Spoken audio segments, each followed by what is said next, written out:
ژوندون دی د دوی په مادتونو کې زمونږ د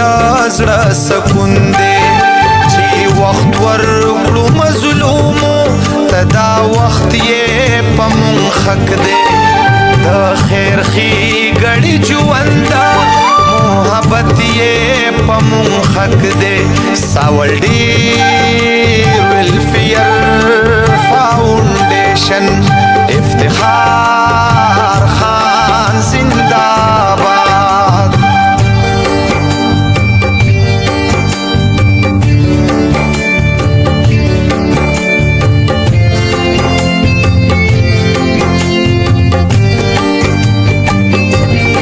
بسم الله الرحمن الرحیم. السلام علیکم ورحمۃ اللہ وبرکاتہ. مرګور ابتداء حساب په خدمت کې حاضر یم او الحمدلله څنګه چې زمونږ د یتیمو په سر باندې لاس د یهودو کوم پروګرام سٹارټ دی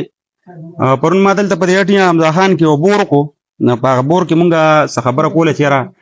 داسې ماشومان دي را سره چې هغه مور د دی و پاتې ده هغه پروګرام کې مونږ دې لپاره فلم نو کړی خو چونکه غریبانان دي او سوال وال نه دي نو په دغه باندې زمونږه د غرونه کوم مرګري داسې دي چې پروګرامونه ګوري زمونږ چې کوم ډونران دي الله پاک ته ول جون ورکی نو مرګري بیګا 15000 روپے راسن کې او هغه چې دغه پیسې به ورسه او دغه ماشومان ته به حواله کړي چونکه ټیمونه هم شارټ دي او ګرمي د ډیره زیاته مونږ به چیرې دغه ماشومان ضرورت چې چیرې به په ول سواخ دی واخلي او چې د دې کوم ضرورت دي جون چې هغه په وته پوره کړي الحمدلله زمونږ چې کوم سیستم او کوم تنظیم روان دي دغه مستاسو په دواګانو باندې په دغه امداد باندې الحمدلله روان دي دغه یو ترتیب دی دا بچلیږي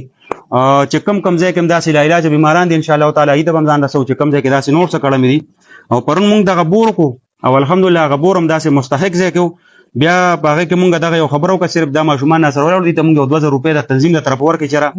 د دې مور وفات شوی دا او دی خپل بیبي د دنیا ده او دا غي سره وسیږي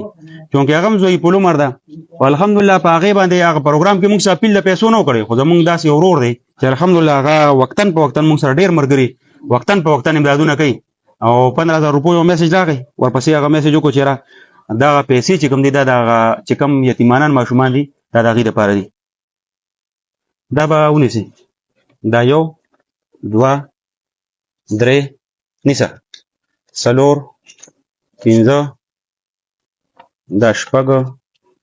زر زر نشابه دا و دا ته دا نه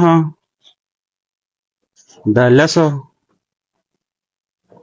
دا یولسو ته خپوي کنه دا دولسو بس دا ډیری دي دا مرته دیار لسو دا سوار لسو او دا پنځل لسو دا پیسې شمارل د دې لپاره چیرې